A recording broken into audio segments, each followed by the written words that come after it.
Nani kama wewe, nakuinua Mungu wangu leo. Nani kama wewe, nakupenda.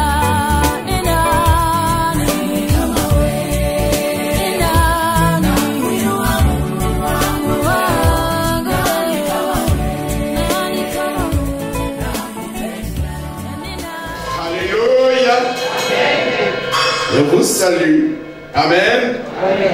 Que Dieu vous bénisse, vous tous qui êtes là.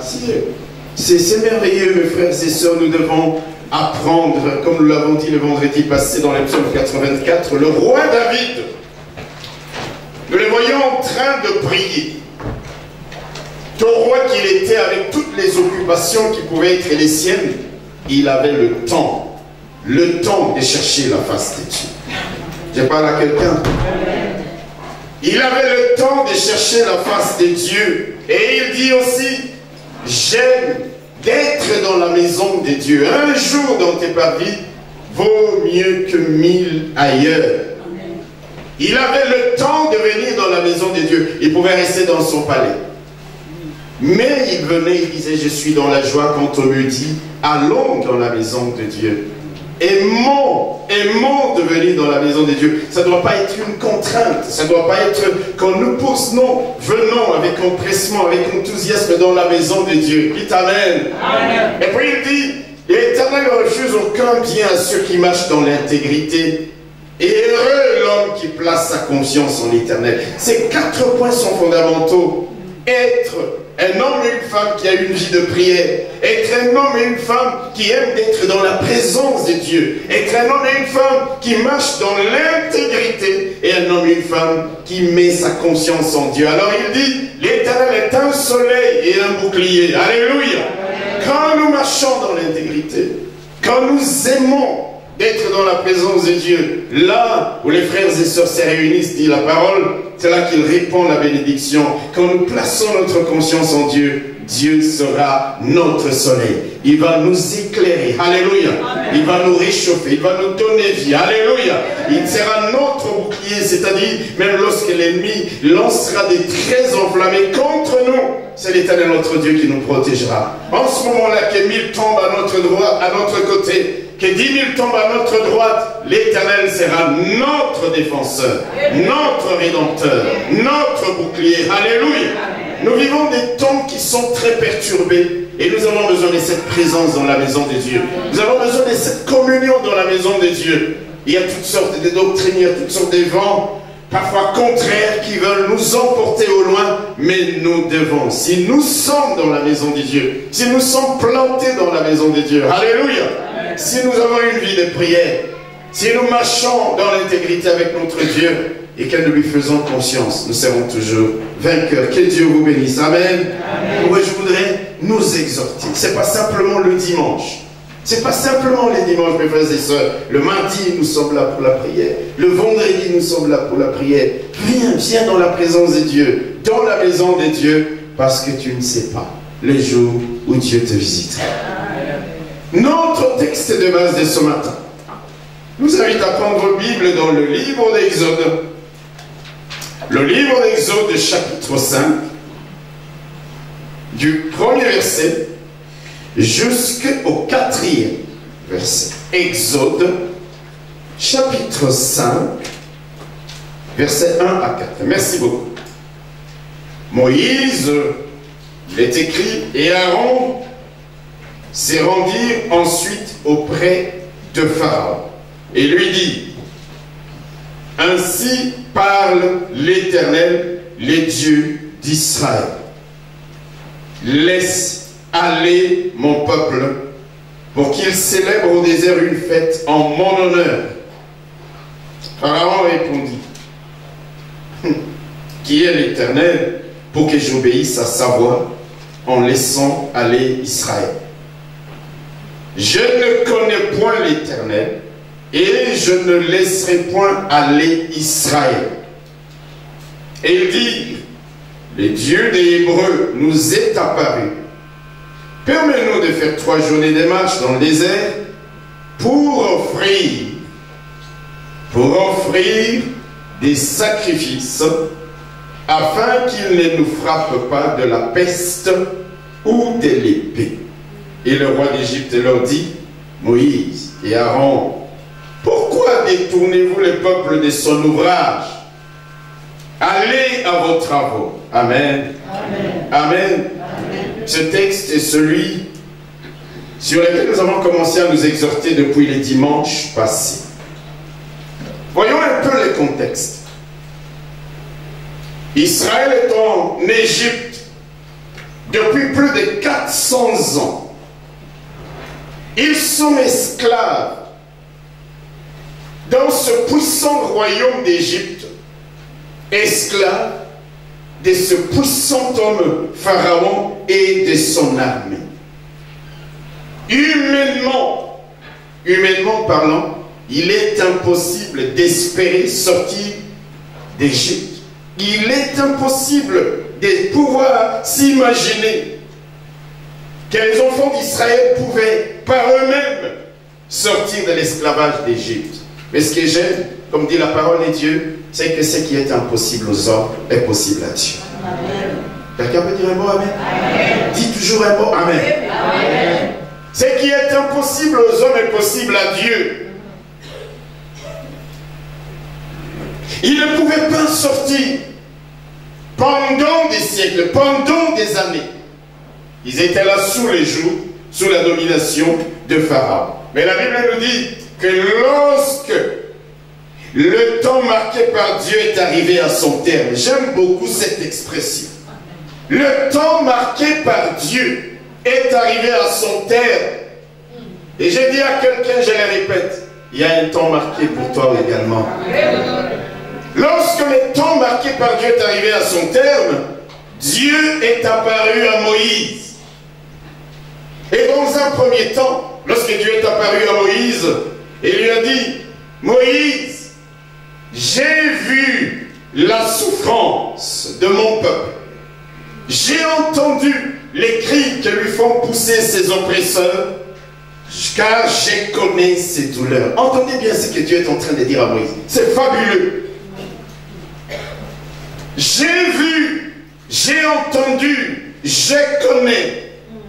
Et je suis descendu pour les délivrer de la main des Égyptiens et pour les faire monter dans un bon et vaste pays, un pays où coule le lait et le miel. Alléluia.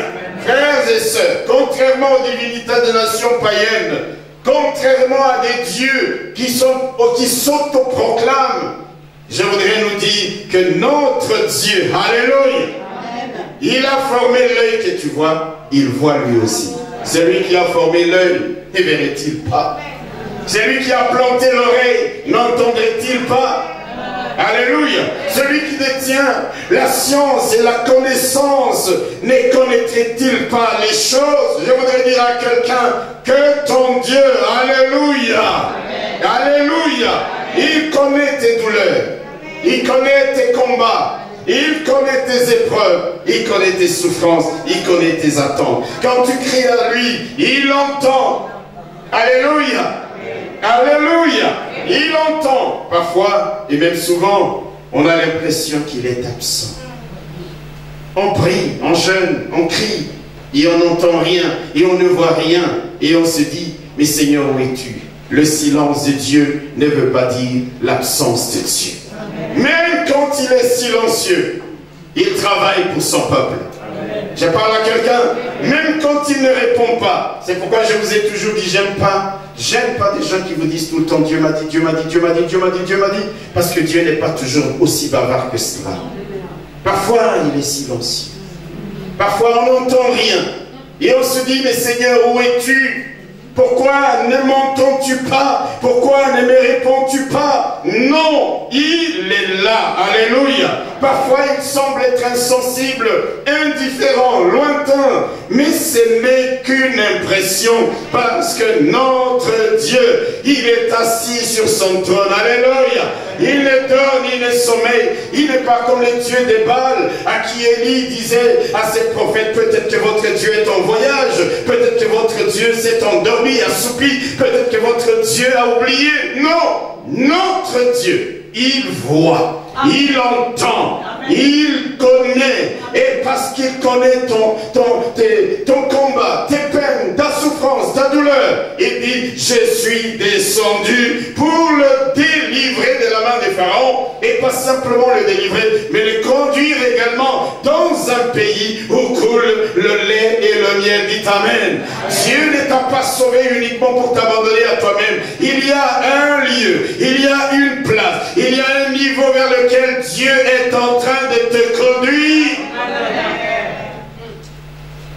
Il n'a pas dit, je vais les délivrer uniquement de la main des pharaons. Je vais les délivrer de la main des pharaons et je le conduirai dans un bon pays. C'est pourquoi il dit, je connais le projet que j'ai formé pour toi. Alléluia.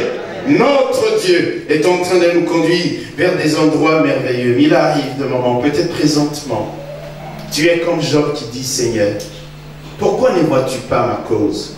Pourquoi ne m'entends-tu pas?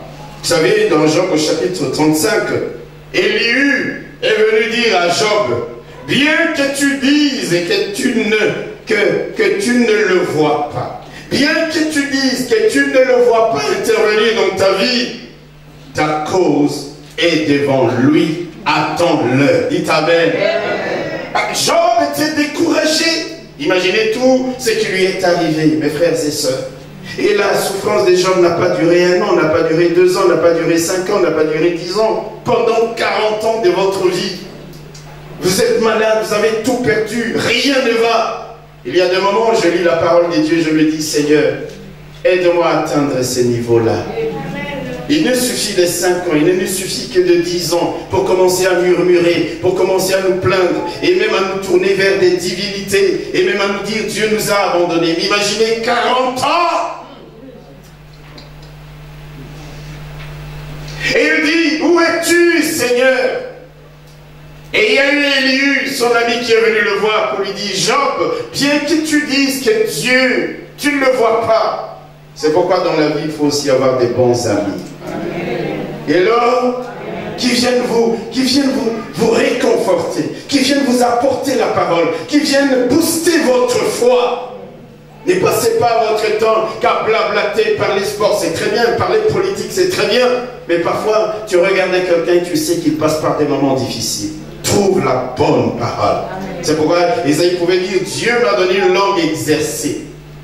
Pour redresser, pour consoler, pour encourager. Y a-t-il des Élihu dans cette église? J'aimerais qu'il y en ait qui viennent dire, pasteur, je te vois abattu. Mais bien que tu dises que tu ne le vois pas, que tu ne l'entends pas, que tu ne vois pas son intervention, il est là, ta cause est devant lui, attends-le. C'est la même chose que je voudrais dire à quelqu'un ce matin. Attends-le, alléluia. Amen. Dieu voit ta peine, Dieu voit ton combat, tes épreuves, mais au temps marqué, il viendra, il interviendra, il agira en ta faveur. Et en ce moment-là, au temps marqué, peu importe la puissance des pharaons, peu importe la puissance des hommes armés, l'Éternel, notre Dieu, agira en ta faveur. Il plaidera ta cause. Est-ce que je parle à quelqu'un? C'est pourquoi je voudrais dire à quelqu'un, attends-le. Attends Dieu. Au temps marqué, 400 ans d'esclavage. Vous imaginez, il se disait, mais oui, c'est Dieu là. Le Dieu de nos pères. Alléluia. Tout ce que Dieu te demande, c'est cela. Attends son temps. Attends son intervention. Elle est aussi certaine que l'aurore. Au temps marqué, comme dit Jérémie dans le chapitre 51, Jérémie il dit, au temps marqué, Dieu défendra ta cause. Dieu défendra ta cause. Alléluia. Vous savez, il nous arrive dans la vie de voir comment les gens nous calomnient, comment les gens disent de méchanceté sur nous. Mais au temps, reste calme mon frère, parce qu'au temps marqué, Dieu défendra ta cause. Dieu détricotera tous les mensonges qui ont été tissés autour de ta vie, de ta personne. Au temps marqué, c'est le Seigneur lui-même qui se lèvera pour défendre ta cause. N'est-il pas un Dieu merveilleux? J'aime quand Isaïe dit, c'est en cela que l'Éternel est magnifique. Amen. Amen. Au temps marqué, alléluia, Dieu descendra pour te délivrer. Dieu descendra pour te bénir, pour t'élever. et pour te faire posséder ton héritage. Je le répète, mon frère, ma soeur, attends ce temps. Attends le temps de l'accomplissement de la promesse. Attends ce temps en gardant la foi. Attends ce temps en étant présent dans sa présence, en cherchant sa face continuellement. Je parle à quelqu'un. Attends ce temps en marchant dans l'intégrité devant sa face. Ne t'en va pas par impatience. Non, il y a des gens qui ont quitté leur poste par impatience, qui sont allés je ne sais où, et la bénédiction n'est pas venue les trouver. Attends, c'est pourquoi il a même dit à Habakkuk, c'est une prophétie qui va à son terme. Et si elle tarde, attends-la. Attends-la parce qu'elle s'accomplira, et elle s'accomplira certainement. Et lui est venu vers Job et lui dit, bien que tu dises, je ne le vois pas, il n'agit pas. Il dit, ta cause est devant sa face. Amen. Dieu plaidera ta cause. Alléluia. Autant marqué, Dieu donc est apparu à Moïse. La première fois c'était pour lui dire, j'ai vu la souffrance de mon peuple. J'ai entendu les cris que lui font pousser ses oppresseurs. Alléluia. Je connais ses souffrances.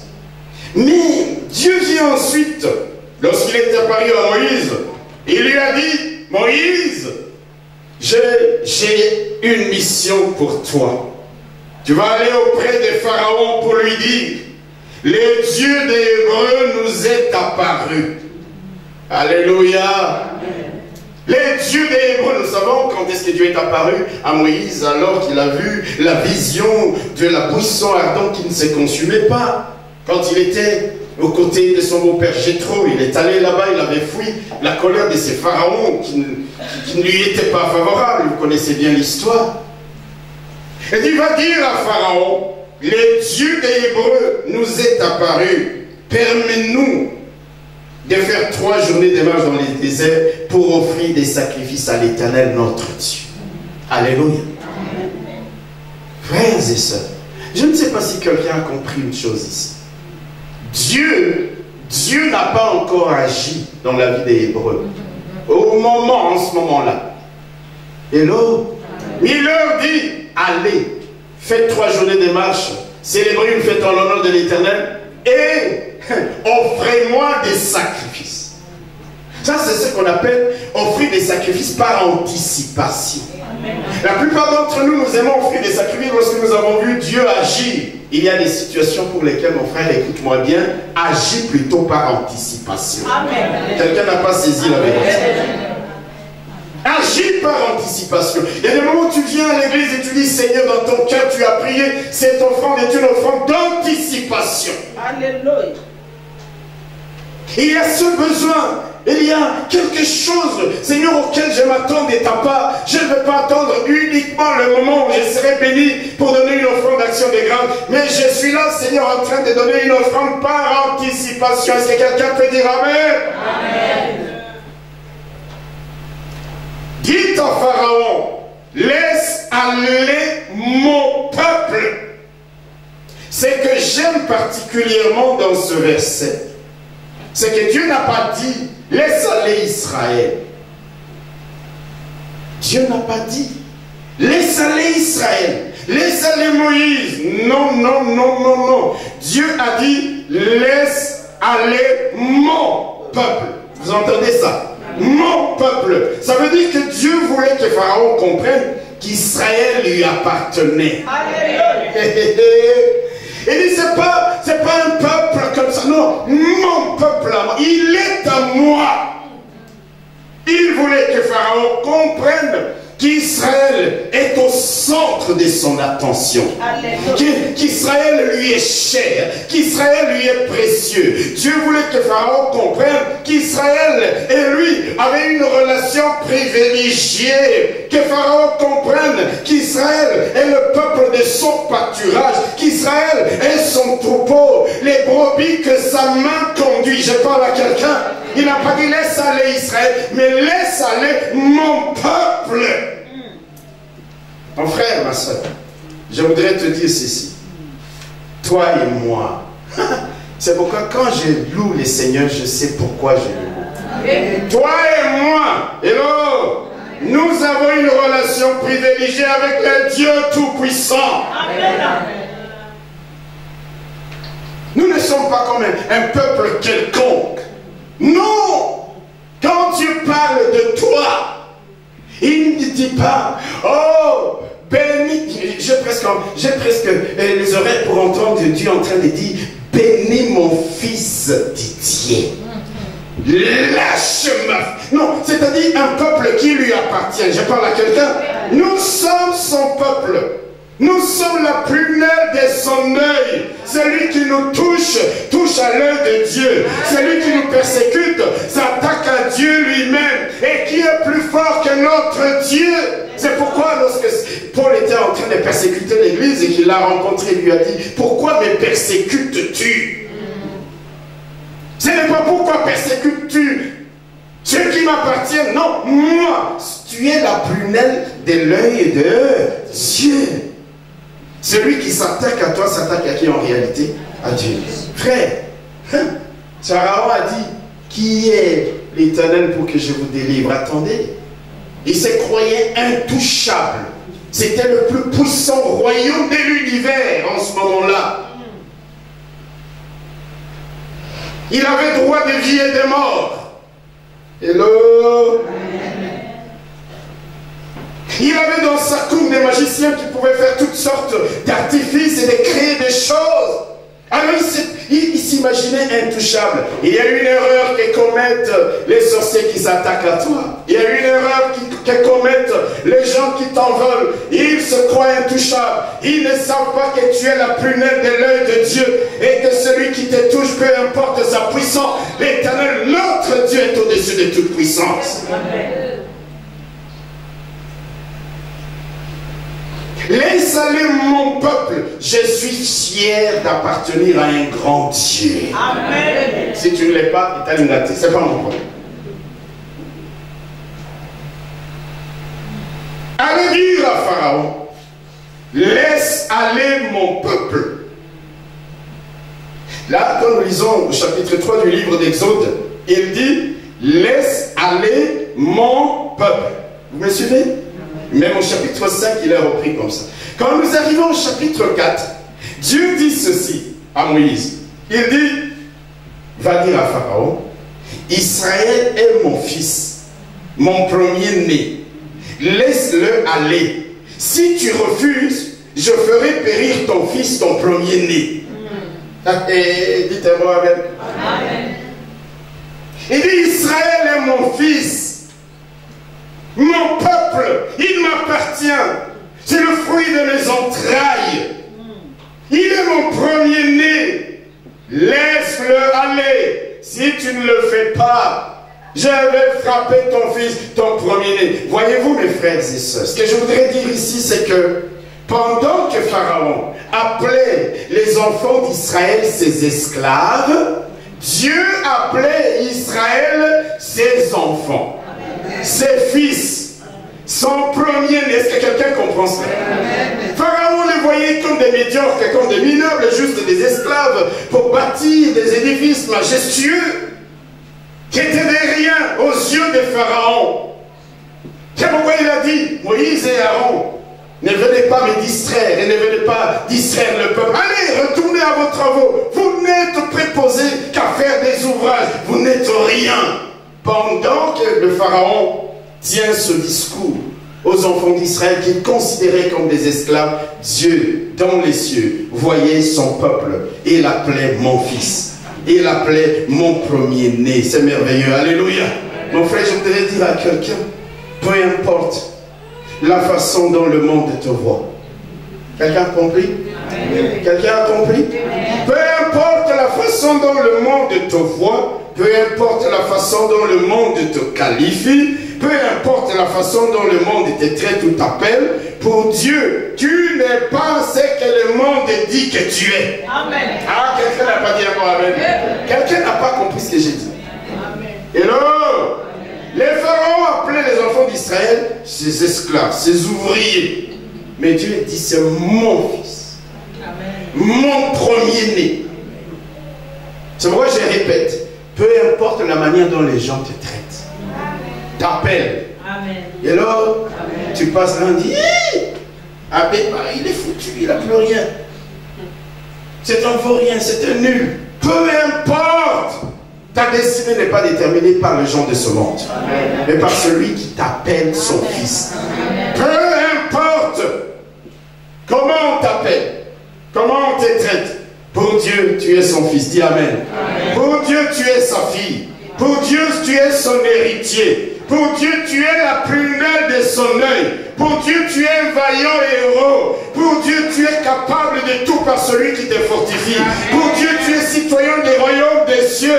Pour Dieu, tu es appelé à régner avec lui. Pour Dieu, tu es le sel de la terre. Pour Dieu, tu es la lumière du monde. Pour Dieu, tu es un champion. Pour Dieu, tu es un gagnant. Alors, je voudrais que quelqu'un comprenne ces choses et s'aligne sur la manière dont Dieu le voit et Dieu l'appelle et Dieu le traite, plutôt que d'être tout le temps en train de dire on m'a critiqué, on a dit ci de moi, on a dit ça de moi. Peu importe ce que tu peux dire sur moi, il y a quelqu'un qui a une autre opinion. Il y a quelqu'un qui m'appelle un champion. Il y a quelqu'un qui m'appelle un héros. Il y a quelqu'un qui m'appelle citoyen de son royaume. Il y a quelqu'un, alléluia.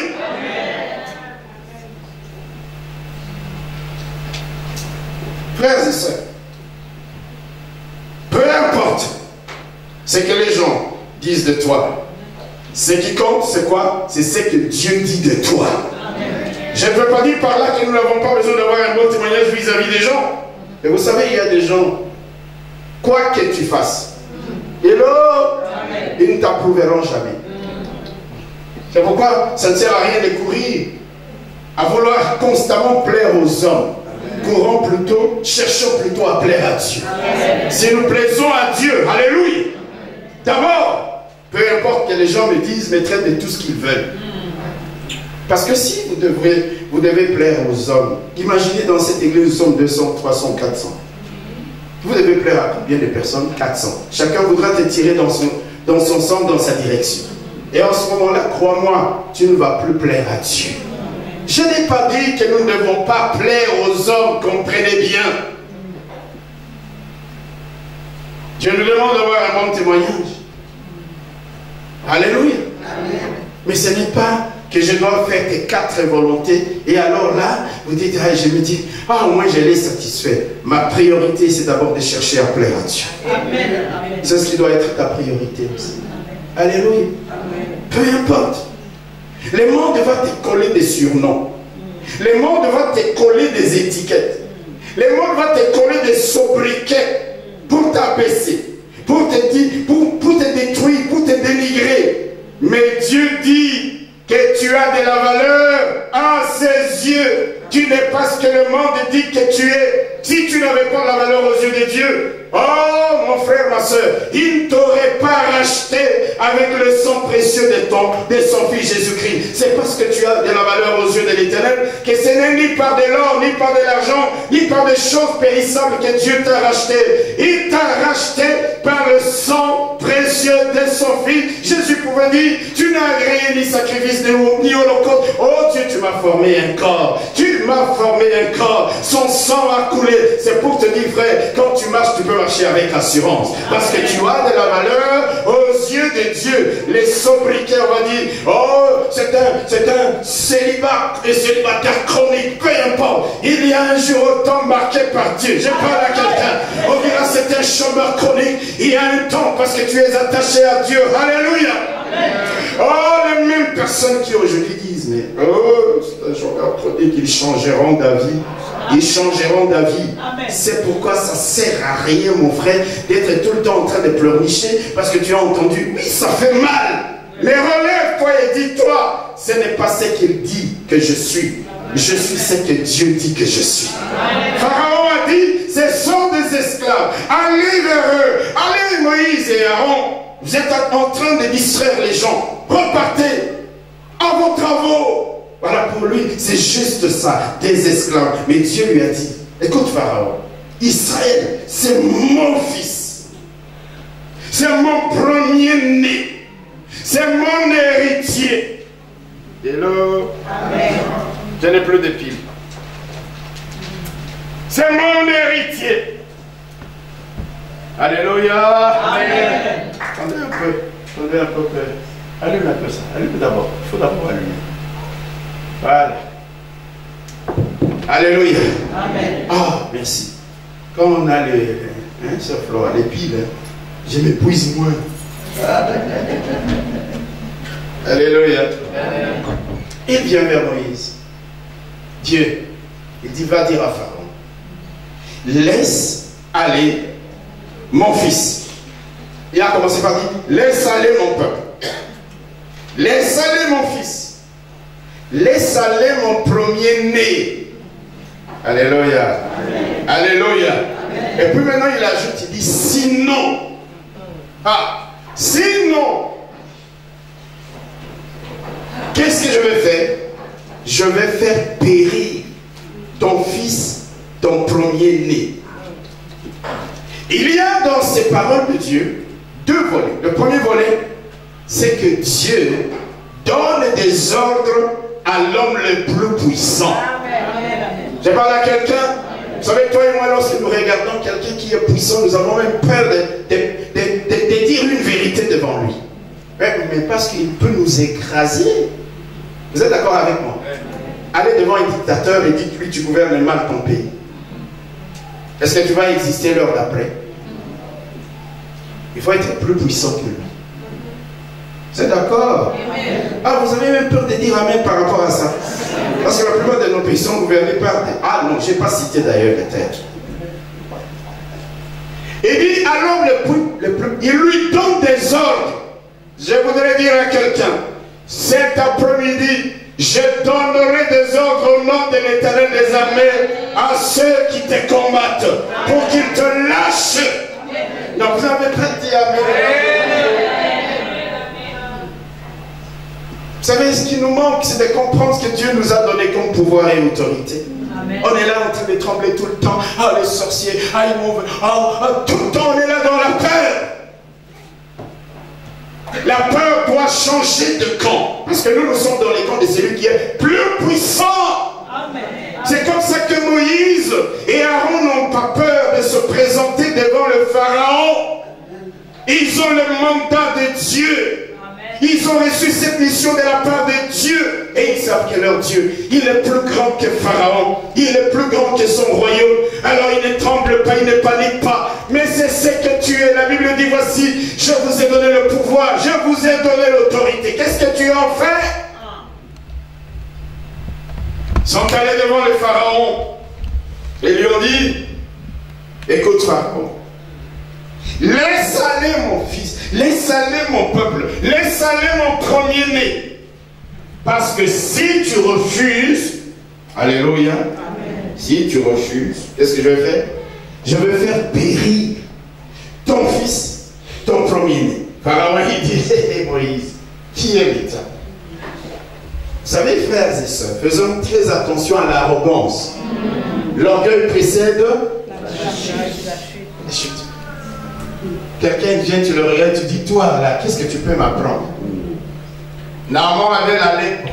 Et là, ce n'est pas un général des armées qui est venu, ce n'est pas un sacrificateur, ce n'est pas un pasteur qui est allé lui dire, hey, je connais un homme de Dieu qui est à Samarie. C'est une bonne, une petite fille qui travaillait dans la maison. C'est pourquoi mon frère, ma soeur, soyons humbles. Amen. Qu'est-ce que tu as pour tout le temps être là? Tu es en train, comme on dit chez nous là, en Afrique, en train de bomber. Vous savez ce que ça veut dire bomber? Qu'est-ce que soit simple? Dis amen. Amen. Et il dit, mais qui est l'Éternel? L'Éternel c'est qui? C'est qui l'Éternel? Il est en train de dénigrer les dieux des Hébreux. Alors, face au refus de Pharaon, qui dénigrait les dieux des Hébreux, qu'est-ce que Dieu va faire?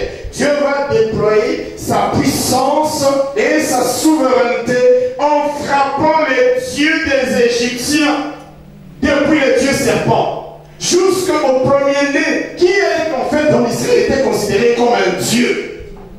Je parle à quelqu'un. Vous savez, chaque plaie que Dieu avait infligée aux Égyptiens, il voulait humilier les divinités égyptiennes. Quand il frappe le soleil, les dieux Amon qui éclairent, le soleil devient ténèbres dans le pays d'Égypte.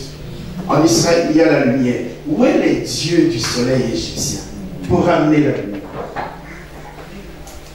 Et là, le premier dieu qui était le serpent là, dans la cour de Pharaon, les magiciens ont dit, hé, tu fais ça, mais c'est pas grave, nous aussi on jette nos bâtons. Ils sont devenus des serpents. Même le serpent, les bâtons de Moïse, les a tous avalés.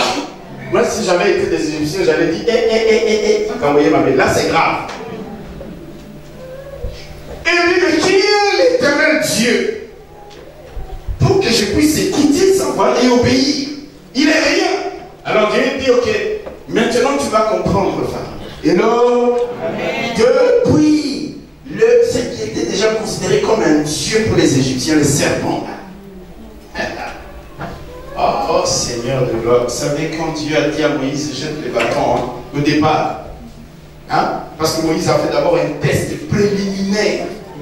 Il n'est pas allé jeter les bâtons devant les pharaons avant. Il avait un bâton, Dieu lui dit, c'est une expérience de laboratoire.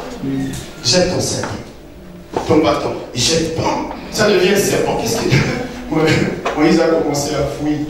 Dieu lui dit, mais reviens. Hello. Reviens. Et là, il dit, touche-le. Il dit, je vais le toucher par, on dit, touche-le. Dieu contrôle toutes choses. Amen. Vous savez, quand vous touchez les serpents par la queue, il va vous mordre. Mieux vous touchez les serpents par la tête. Vous m'entendez? Mais quand vous êtes avec Dieu, David et Moïse n'ont pas touché les serpents par la tête. Il a touché les serpents par la queue. Pourquoi? Parce que Dieu lui-même touchait les serpents par la tête. Il y a des choses que Dieu est en collaboration, en association avec nous. Il n'avait pas peur, il le touche, ça devient un bâton. Et Moïse, il comprend. Je suis mandaté par Dieu. Amen. Il va maintenant dans la cour de Pharaon. Et c'est là que Dieu commence à humilier toutes les divinités au travers des 10 plaies. Parce qu'il a dit, mais qui est l'Éternel pour que je prie? Les frères et sœurs, pardon, mon frère, un peu d'humilité dans la vie. Un peu de simplicité dans la vie. Hello! Qui est l'Éternel? Qui est l'Éternel? Dieu lui a dit, laisse aller mon fils, laisse aller mon premier-né. Si tu ne m'obéis pas, je vais frapper ton premier-né. Hello? Amen. Si ton premier-né, qui est comme une divinité plus puissante, alors il ne mourra pas. Mais vous savez comment ça s'est passé cette nuit-là dans les pays d'Égypte. Ce matin, je voudrais dire à quelqu'un, Dieu va menacer tes ennemis. Amen. Et je vais aller beaucoup plus loin. Je vais au nom du Seigneur Jésus-Christ, avec les mandats de Dieu, alléluia, donner des ordres à tes ennemis de te lâcher et de lâcher ta bénédiction. Parce que s'ils n'obéissent pas, ils verront les plaies qui ont frappé les Égyptiens dans leur maison, dans leurs finances, dans leur foyer, dans leurs affaires. Je le dis au nom de Jésus-Christ. Il y a un temps, mes frères et sœurs, où ce n'est pas de dire à l'ennemi juste laisse, laisse, laisse, c'est de le frapper. Amen. Amen. Et qui est ce Dieu-là pour que moi je puisse lui obéir? Non, non, non, non, non. Dieu va frapper les Égyptiens des 10 plaies jusque, conformément à ce qu'il avait dit, au premier-né. Il va les obliger au comble de leur malheur. Non seulement à les laisser aller, mais aussi à les bénir avec d'abondantes richesses. Vous voyez, il a dit, je prendrai les richesses des nations pour vous les donner. Alléluia. Amen. Cette nuit-là, tous les Égyptiens étaient dans les pleurs. Et puis Dieu dit, vous allez les dépouiller cette nuit. Vous savez, il y a des choses avec Dieu, frères et sœurs. En une nuit, en un jour, Dieu peut changer les cours de ta vie. Amen. Dites un mot amen. Amen. Dites amen. Amen. Est-ce que tu le crois? Amen. Acclame, acclame très fort le Seigneur.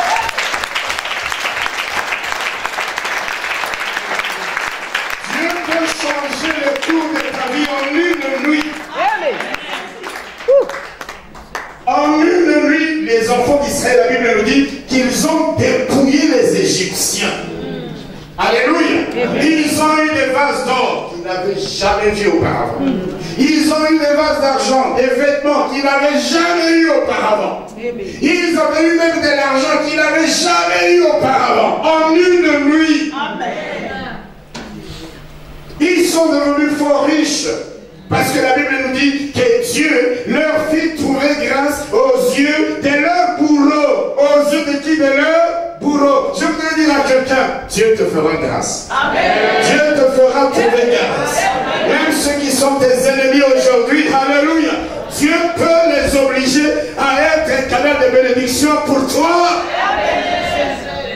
Quand on marche avec Dieu, on marche dans l'espérance que le jour d'après sera meilleur qu'aujourd'hui. Quand tu marches avec Dieu, n'aie pas de regard inquiet en train de te dire demain ça va être comme aujourd'hui ou comme hier. Non, en une nuit, ta destinée peut changer. En un jour, en une rencontre, quelque chose qui peut bouleverser positivement ta vie peut t'arriver parce que Dieu te fera trouver grâce. Je dis à quelqu'un, Dieu te fera trouver grâce. Dieu te fera trouver grâce. Il te fera trouver grâce dans ce pays. Il te fera trouver grâce dans le milieu de ton travail. Même cet homme qui te combat au travail deviendra un canal de bénédiction. Parce que Dieu te fera trouver grâce.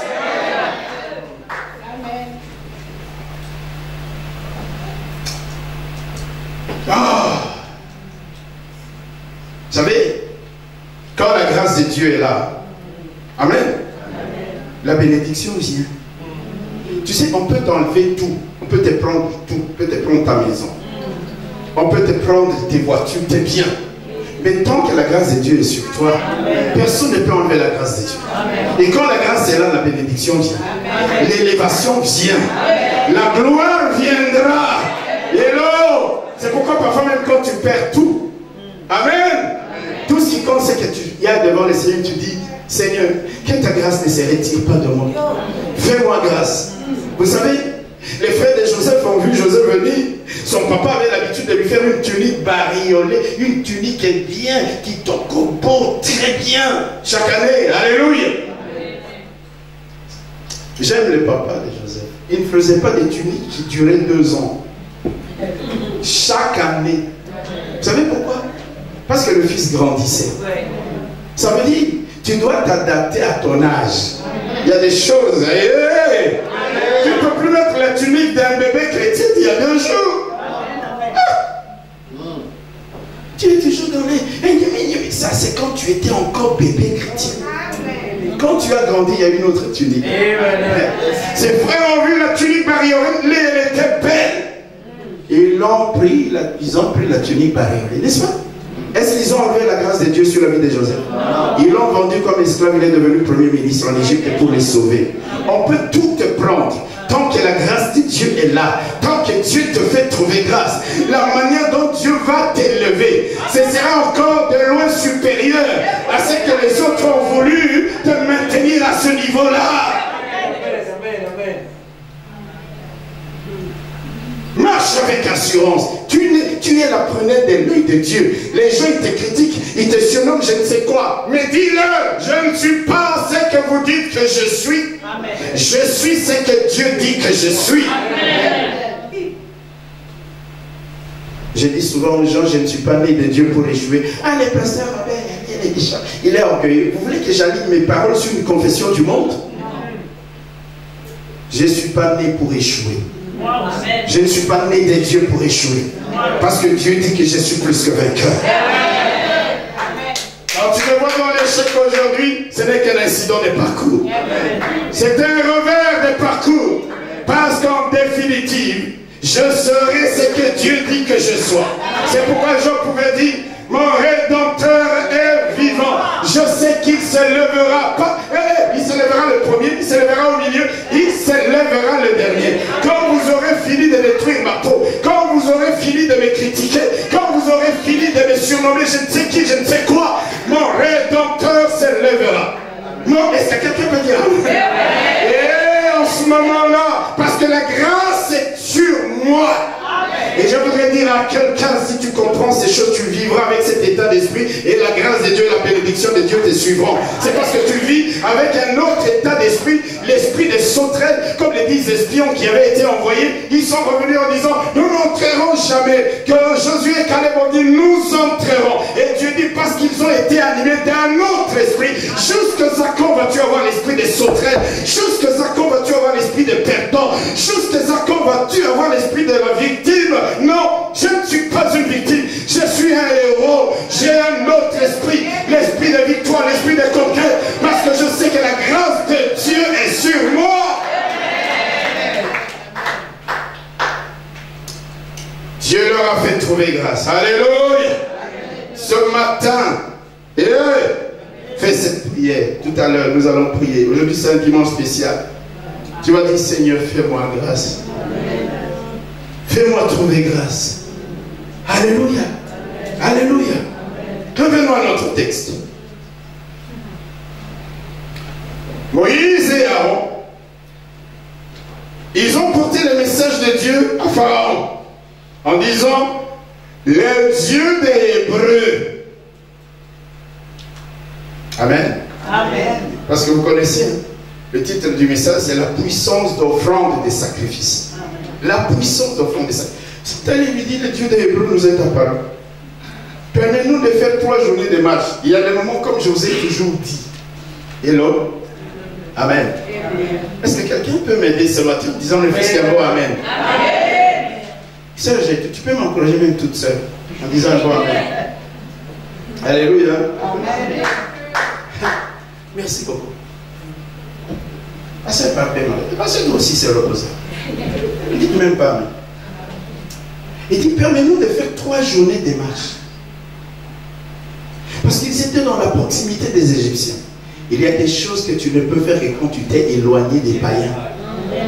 Il y a des choses, mon frère, ma soeur, alléluia. Hello.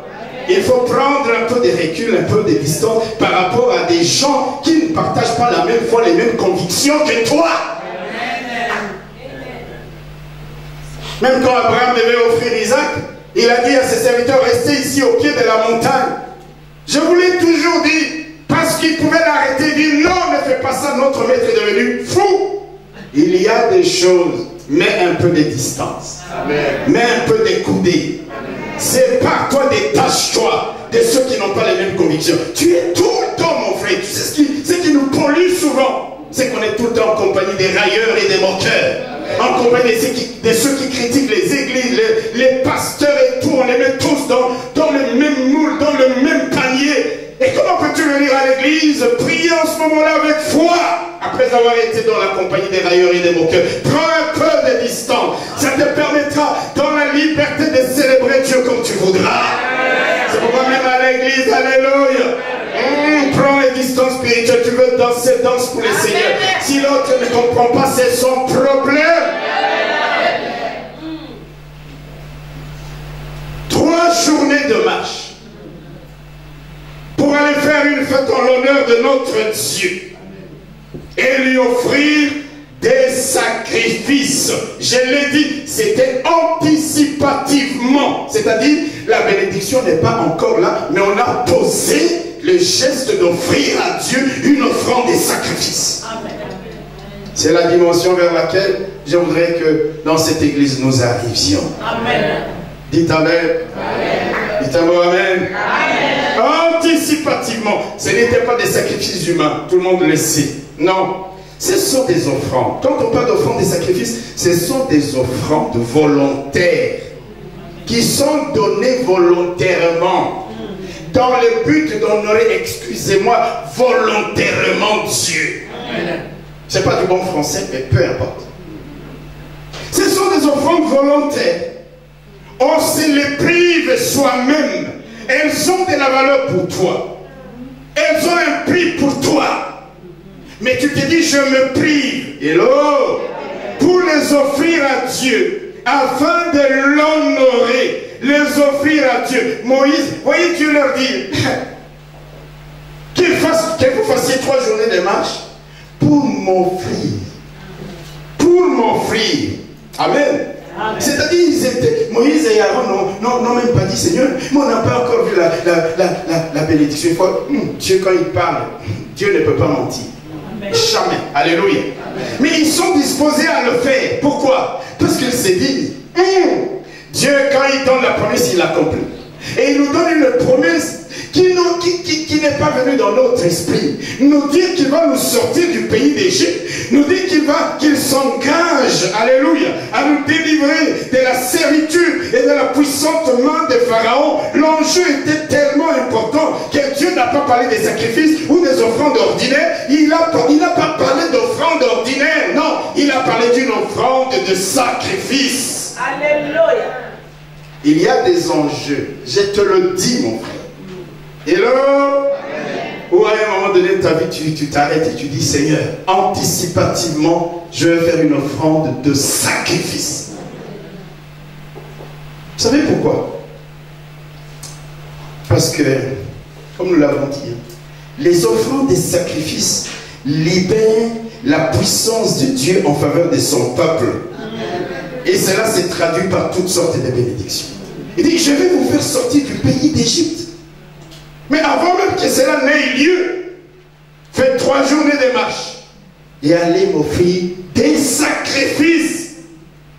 La puissance de Dieu allait être libérée en faveur de son peuple pour que la main puissante de Pharaon, ces géants, ces puissants hommes politiques qui pouvaient dénigrer les dieux des Hébreux, comprennent qu'ils ne pouvaient rien autant marqué par Dieu pour délivrer et libérer son peuple. Alléluia. L'offrande de sacrifice. Dans nos églises, nous n'avons pas encore compris ça. Parfois même déjà l'offrande de tous les jours ici. Un jour, un frère qui comptait les offrandes, il est venu me voir et dit, pasteur, il y a eu au moins 5 ou 6 enveloppes vides dedans. J'ai dit, mais ces gens ne comprennent pas. Mieux vaut ne pas faire ça. Une fois j'étais à Lubumbashi, dans l'église de mon ami le pasteur que vous connaissez. Il m'a raconté une histoire. C'était une femme qui allait tout le temps. Vous voyez, en Afrique, j'aime. Quand on donne les offrandes, les gens ils dansent. Ici, les gens ils viennent fâchés. Hein. Non, pas dans notre église. J'ai pas dit dans notre église.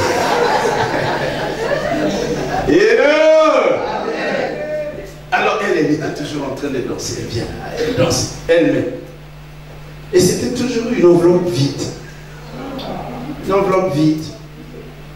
Et puis elle est tombée enceinte. Cette femme. Hello?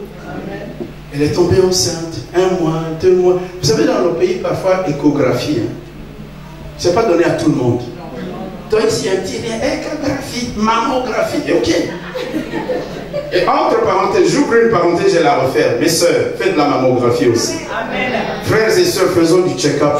Une fois par an, va chez, je ne sais plus dans quel ordre, on fait les contrôles généraux. Ce n'est pas anti-biblique. Non, quelqu'un n'a pas dit amen. Amen. On vit tous les jours comme ça. Et puis le jour où il y a eu une petite crise, là, ça c'est l'oncle. Quand j'ai revu, comme j'ai revu d'Afrique, ça doit être lui. Il est venu, je lui ai donné $10. Il m'a regardé en disant, $10. Ça doit être lui. C'est pas lui, tu n'as pas su prévenir. Je sais que vous n'allez pas m'encourager, mais j'ai dit des choses aussi. De temps en temps, anticipe. Alléluia. Amen. Alléluia. Amen. Quand nous donnons à Dieu une offrande de sacrifice, sa puissance, Dieu libère sa puissance. Amen. Et nous commençons à vivre des choses extraordinaires. Vous savez, comme je vous ai dit le dimanche passé, l'une des premières personnes qui a offert des sacrifices à Dieu, c'est Jacob, Israël, n'est-ce pas? Quand vous lisez la Bible dans Genèse au chapitre 46, lisez ça à la maison, il est dit que Jacob, quand il a offert des sacrifices à Dieu, écoutez, quand il avait offert des sacrifices à Dieu, là ce n'est même pas Dieu qui lui avait demandé de les lui offrir, de sa propre initiative, de son propre chef. Il dit, je vais offrir des sacrifices à Dieu. Et la Bible nous dit, la même nuit qui a suivi, Dieu lui est apparu dans une vision et lui a dit, Israël, Jacob, ne crains pas de descendre en Égypte. Moi-même, je descendrai avec toi et moi-même, je te ferai remonter d'Égypte. Je ferai de toi une grande nation. Et ton fils verra le jour de ta mort, il te fermera les yeux. C'était la nuit où Israël avait décidé d'offrir une offrande de sacrifice à son Dieu. Dieu se lève et Dieu parle. Hey. Quand est-ce que nous allons arriver à ce niveau-là dans nos églises? Amen. Amen. Amen. Quand parfois donner la dîme, c'est un problème. Comme je l'ai dit ici, donner l'offrande. Je reviens à l'exemple de cette dame. 1 mois, 2 mois, 3 mois, 7e mois, 8e mois, 9e mois, quand elle va accoucher, le jour de l'accouchement, et là, son ventre fait... Il n'y avait que du vent dedans. Elle mettait du vent dans le panier. Vous comprenez ça? Elle mettait du vent dans le panier. Maintenant, le vent là, il allait où? Elle avait tous les symptômes d'une femme enceinte. Vous savez, les femmes, il y en a qui exagèrent un peu, hein? Surtout chez nous en Afrique. C'est le moment où on demande même des fuites. Mais on précise des fuites et des victoires. Et là, est-ce que vous savez que je dis vrai, non? Il y a des femmes, je ne dis pas qu'elles mentent. Non, il y a un corps étranger dans son organisme, mais il y a beaucoup de bouleversements. Il y en a beaucoup qui changent. Hello, les mamans, il ne faut pas m'intimider comme ça. Mais il y en a qui exagèrent. Elle mangeait les beignets de Camembert. Elle devient enceinte et dit, les beignets de Kingasani. Ah, il faut prendre.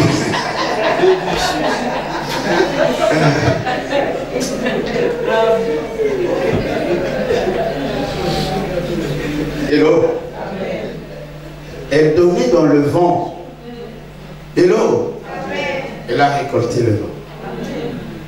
Quand est-ce que nous allons arriver au niveau de comprendre de moi-même? Je n'ai pas besoin qu'on insiste. Donnez, il vous sera donné un miracle. Non. Je décide de moi-même anticipativement. Amen. Je donne une offrande par élévation. Alléluia. Amen. Par élévation. Déjà au niveau des dîmes, des offrandes habituelles, nous avons un problème, mes bien-aimés frères et sœurs. La plupart du temps, nous donnons, mais nous donnons ce qu'il y a des superflus, c'est qu'il y a des dérisoires. On donne, mais on ne donne pas, on ne donne que ce qui ne nous coûte pas. Quand on parle d'une offrande de sacrifice, c'est une offrande qui te coûte. Amen. Quand tu donnes, c'est comme quelqu'un qui sème avec larmes. Mais tu sais que tu moissonneras avec des chants d'allégresse. Alléluia. Amen. David, il fait le dénombrement. Nous sommes dans 1 Chronique au chapitre 21. Dieu n'est pas content. Vous savez pourquoi Dieu n'a pas été content? David a dit, allez, parcourez mon royaume. Dites-moi combien de gens sont capables d'aller en guerre. Comme si David gagnait les guerres à cause de la multitude de ses hommes. La guerre, la victoire dans la guerre appartient à l'Éternel. Dieu lui dit, David, ah, c'est comme ça maintenant. C'est sûr, la quantité d'hommes que tu commences à t'appuyer pour aller en guerre, ça ne part plus du tout à Dieu. Je crois que Dieu lui a rappelé toutes les victoires qu'il a remportées uniquement parce que Dieu était avec lui. Et alors Dieu lui dit, je vais te frapper des 3 fléaux, tu choisis. Soit la peste, soit tes ennemis gagnent pendant plusieurs années sur toi, soit, quoi encore? J'ai oublié. Pardon? 3 années de famille. Et il dit, hey, je préfère tomber entre les mains de Dieu plutôt que entre les mains de mes ennemis, n'est-ce pas? Et Dieu envoie la peste dans le pays. 1 Chronique chapitre 21. 70 000 personnes meurent. Alors, Dieu dépêche un ange pour aller détruire la ville de Jérusalem. David est dans le champ d'un certain monsieur Jébusien, ornant. Il va ornant dans un champ. Le prophète Gad vient vers David, il dit, David, là nous sommes dans une situation catastrophique. Il faut offrir à Dieu une offrande de sacrifice si nous voulons que la plaie s'arrête. Hello. Amen. Hello. Amen. David, il va voir Ornan. Ornan lui dit, prends le champ. Amen. Prends le champ pour bâtir l'autel. Prends le bœuf pour l'holocauste. Prends le chat pour le bois. Prends le froment pour l'offrande. Je te donne tout ça gratuitement. Gratuitement, mon roi. Nous sommes dans une situation catastrophique. David le regarde et dit, Monsieur Ornan, merci. Mais je n'offrirai pas à Dieu une offrande qui est à toi et qui ne me coûte pas. Si ça avait été toi et moi, on danse, alléluia, alléluia. L'offrande, je l'ai eu gratuitement. Tout ceci, je l'ai eu gratuitement. Et dit, je ne peux pas, frères et sœurs, regarde-toi, toi et moi, nous sommes le fruit de la grâce de Dieu. Tout ce que tu es, tout ce que tu as, ce n'est pas par tes efforts. C'est le fruit de la grâce de Dieu. De ce Dieu-là qui est capable à un instant, le Dieu qui a dit, je suis l'Éternel qui crée la lumière et les ténèbres. Il peut te bénir, aller dans un sens comme dans un autre. Mais nous ne sommes pas toujours assez conscients que ce Dieu-là, quand nous lui offrons, ce n'est pas juste comme ça, on vient, comme je l'ai dit tantôt là, une enveloppe vide. Mais reste avec ton enveloppe vide. Hello. Je bénis le Seigneur. Le dimanche passé, c'était dimanche des frites. Des frites, oui. Marito qui n'était pas là. Non. Ah, il ne faut pas manquer. Les jeunes gens vendaient des frites. N'est-ce pas? Eh, mais pourquoi vous êtes si calme? Dites Amen. Et c'est vrai, non? Et alors, ils ont dit on va soutenir l'effort du bâtiment. Quand ils sont revenus là, ils m'ont remis une enveloppe, c'était 410 €. Wow. Est-ce qu'on ne peut pas nous applaudir? Alléluia. Et puis, quand j'arrive ce matin, Eric et qui vient dans mon bureau, ils disent, je leur dis, vous m'avez fait une fausse comptabilité. Parce que quand ils m'ont remis l'enveloppe, c'était marqué 435. Quand j'ai compté calmement, moi quand je compte calmement. J'ai vu que c'était 410 €. Alors ils ont dit, pasteur, on va faire un chiffre rond. Ils m'ont donné 90 € aussi pour que, avec les 410, ça fait 500. J'ai béni le Seigneur pour ça. On a une génération. Alléluia. Alléluia. Non, vous allez me dire ce matin, le pasteur a cité les noms de ces deux-là. Un jour, j'ai cité ton nom, frère. Je ne sais pas pourquoi j'ai cité. Il y a des gens, ils sont jaloux comme ça. Et moi, parce que je suis déjà venu avec mon enveloppe. Tu n'as jamais cité le nom, même si je ne cite pas ton nom. Dieu te voit. C'est pas moi qui bénis, c'est le Seigneur qui te bénit. Oh non, il dit, prends tout gratuitement. David, il dit, non, monsieur. Je ne prendrai pas ce qui est à toi. Si j'offre à Dieu tout ce que tu me donnes là gratuitement, il n'y a pas eu de ma part un sacrifice. Il faut que je donne un sacrifice. Alors il donne 600 cycles, pas d'argent, 600 cycles d'or à M. Ornan. Quelle fortune ce jour-là. Il reçoit tout. Il bâtit l'autel, il invoque Dieu. Le feu tombe. Oh, boum. Dieu agrée l'offrande. Lorsqu'il voulait détruire Jérusalem, Dieu lui dit, stop, assez. Il y a eu une offrande que j'ai agréée, une offrande de bonne odeur. Mes frères et sœurs, quand est-ce que nous comprendrons ces choses-là pour que nous aussi, nous soyons des hommes et des femmes qui ont compris la puissance du sacrifice, de l'offrande de sacrifice, un sacrifice de qualité. Alléluia. Vous savez, la Bible dit que le Seigneur Jésus-Christ s'est livré lui-même pour nous comme une offrande et un sacrifice de bonne odeur. Amen. Je sais qu'il y a un passage, si je le cite ici, tout le monde dit waouh. Vous connaissez le texte qui dit mon Dieu pourvoira à vos besoins. Amen. Mon Dieu pourvoira. Même pas à vos besoins, à tous vos besoins, selon sa richesse avec gloire en Jésus-Christ. Là, nous sommes dans le livre de Philippiens, chapitre 4, verset 19. Écoutez, le problème, c'est lequel? Il faut que je vous explique, frères et sœurs. Ce texte-là, nous le sortons de son contexte. Ce texte-là n'est vrai que si vous lisez le verset précédent. Philippiens chapitre 4, verset 18, le verset 19 se rattache au verset 18, si vous pouvez le projeter. Philippiens chapitre 4, verset 18 et 19, c'est collé les deux versets. Et au verset 18, qu'est-ce qui est écrit? Il est écrit ceci. L'apôtre Paul dit ceci. J'ai tout reçu. Vous entendez ça? Et je suis dans l'abondance. J'ai été comblé de biens en recevant par Épaphrodite ce qui vient de vous comme un parfum de bonne odeur. Un sacrifice que Dieu accepte et qui lui est agréable. Et le verset 19 commence avec quoi? Avec quoi? Et, il y a et. Ça commence par avec mon Dieu. Et en français, on appelle ça la conjonction de coordination.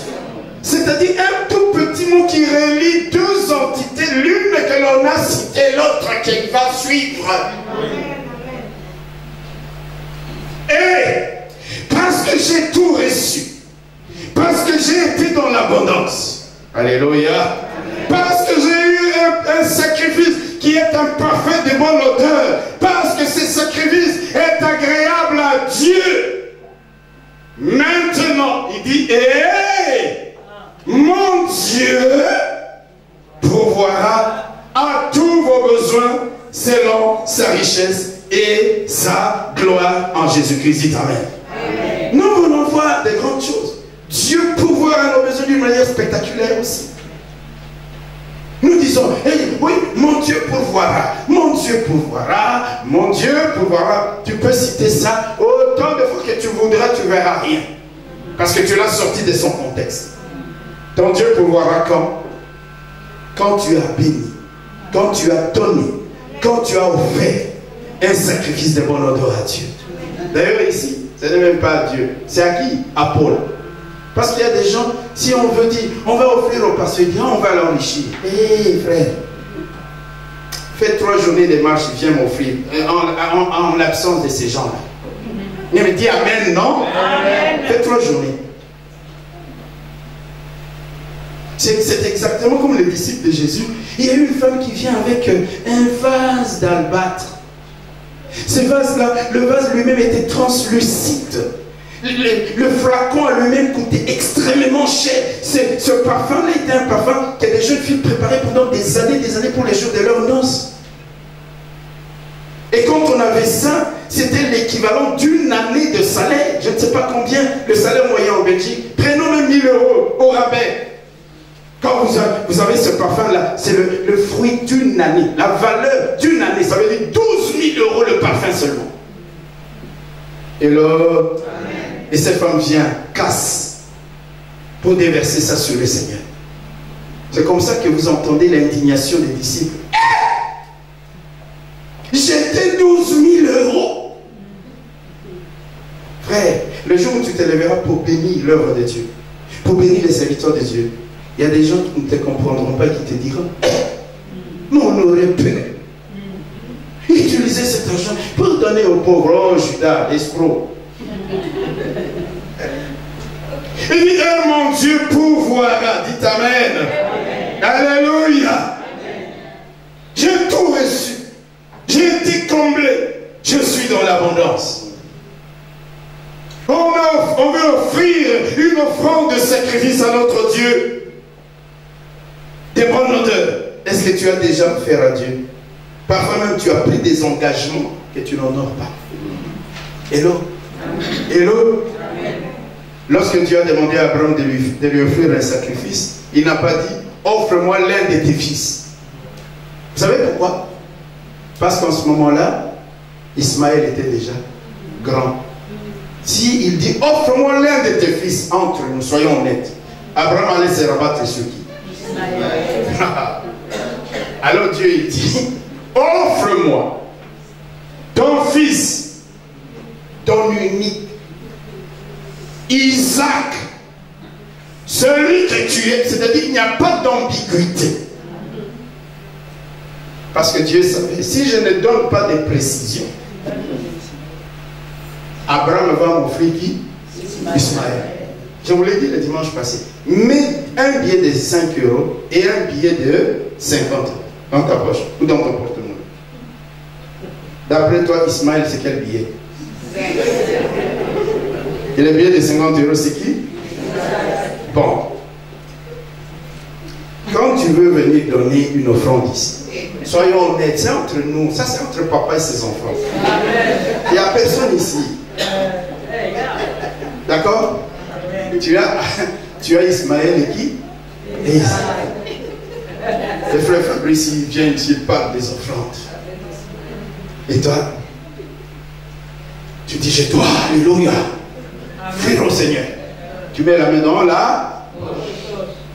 La première des choses, qu'est-ce que tu vas faire? Tu vas d'abord regarder. Pourquoi tu regardes? Tu as peur, n'est-ce pas? D'offrir qui? Tu as peur d'offrir qui? En tout cas, vous êtes une église merveilleuse. Applaudissez beaucoup.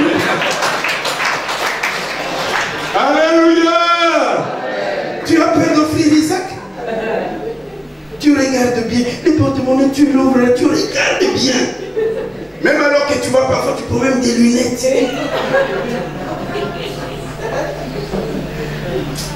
Et alors, mais il dit, offre-moi ton fils, ton unique, celui que tu aimes. Isaac, c'est qui t'écoute. Cet enfant que tu as attendu pendant des années. Quel est le cœur de ce papa ou de cette maman qui ne sera pas en train de saigner en allant offrir un enfant qu'il a attendu depuis des années? Mais quand il veut le faire, Dieu lui dit, j'ai vu. Amen. Est-ce que tu as déjà fait dire à Dieu, j'ai vu? J'ai vu. Alors maintenant, à cause de cela, Dieu libère des paroles de bénédiction. Il dit, je te bénirai. Je multiplierai ta postérité comme les étoiles du ciel et comme le sable qui est sur le bord de la mer. Ta postérité possédera la porte de ses ennemis. Il dit de génération en génération, tes enfants auront la victoire sur leurs ennemis. D'ailleurs, après cette histoire, il y a eu Sodome, Gomorrhe, Abraham. Ah Seigneur, je reviendrai sur ça, étape par étape. Ne dois pas anticiper. Ta postérité possédera la porte de ses ennemis. Frères et sœurs, je voudrais dire à quelqu'un, vis selon ce que Dieu dit que dans sa parole. Si Dieu te déclare que tu vas dominer sur tes ennemis, il n'y a pas à trembler devant tes... Tu domines. Amen.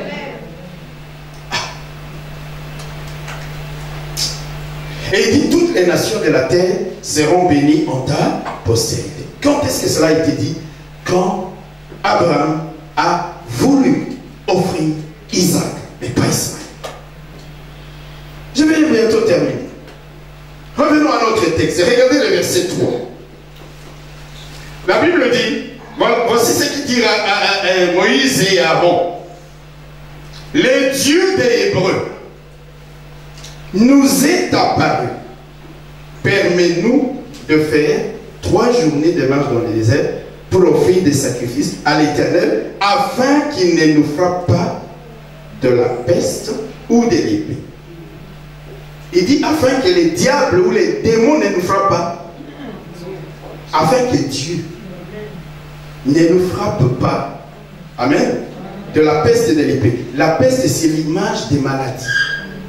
L'épée, c'est l'image de la guerre ou de la mort. Alléluia. Amen. Alléluia. Amen. Mes frères et sœurs, lorsque les diables nous attaquent, Dieu est notre recours. Amen. Vous êtes d'accord avec moi? Amen. Mais quand c'est Dieu qui nous frappe, auprès de qui nous pouvons trouver les secours?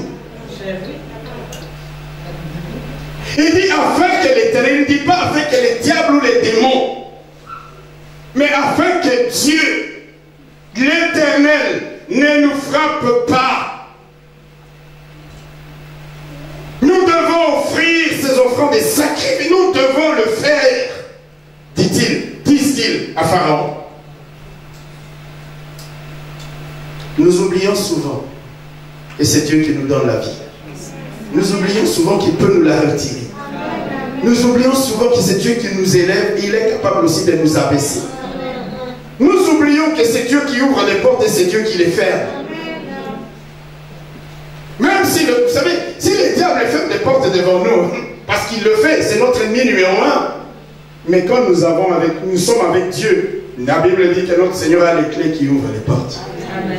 Notre Dieu, alléluia, quand il passe, les mers fuient, les montagnes s'aplanissent. Quand tu marches dans les cortèges de Dieu, tu marches dans les cortèges de la victoire. Amen. Mais quand c'est Dieu maintenant qui bloque, il dit afin qu'il ne nous frappe pas de la peste, l'image des maladies, et de l'épée, l'image des guerres et des morts. Cet après-midi, je voudrais dire à quelqu'un, c'est le temps de comprendre et de réaliser la puissance de l'offrande du sacrifice. Amen. C'est la saison pour offrir à Dieu ce qui nous coûte aussi. Dieu ne le demande pas tout le temps. Et on n'a pas besoin de te pousser, de te manipuler comme parfois et nous les serviteurs de Dieu nous le faisons. Dieu me pardonne et d'autres qui peuvent suivre ce message qui me pardonne. C'est le temps de semer avec l'art parce qu'on sait qu'on moissonnera avec chant d'allégresse. Dites Amen. Alléluia. Le Dieu à qui on offre ce type d'offrande, il est le seul qui puisse nous donner le meilleur. C'est Dieu-là, il est le seul qui puisse nous protéger, qui puisse nous guérir, nous bénir, nous élever. C'est Dieu-là, il est le seul qui est digne d'offrande par élévation et par anticipation. C'est le seul qui puisse menacer pour nous celui qui dévore, ouvrir pour nous les écluses des cieux, nous éviter la malédiction. C'est le seul Dieu. Nous n'avons pas à être poussés. Alléluia.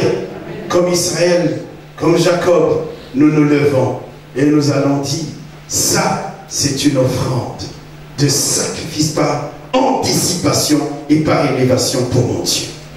Mon frère, même si tu ne vois pas les résultats demain après-demain, d'ailleurs on ne fait pas des calculs dans ces choses-là, Dieu n'est pas ingrat pour oublier. Dieu n'est pas ingrat, mes frères et sœurs. Alors cet après-midi, je voudrais que quelqu'un, même là, s'engage, ce soir, cet après-midi. Non. Je ne sais pas ce que ce message peut dire dans ton cœur. Alléluia. La puissance de l'offrande des sacrifices. Que Dieu vous bénisse. Mais nous allons nous lever tous, s'il vous plaît. Nous allons passer un petit temps dans la prière. Lève-toi. Nous allons passer un petit temps dans la prière. Alléluia. Nous avons dit au départ que les enfants d'Israël n'avaient aucun espoir de sortir d'Égypte. Tellement la puissance de Pharaon était à son paroxysme. Mais ce qui est impossible aux hommes a été possible à Dieu. Il se pourrait qu'il y ait quelqu'un dans cette église, présentement, qui est dans une situation qui semble impossible. Amen. Non, amen. Amen. Amen. Amen. Nous allons prier étape par étape. Amen. Nous allons prier.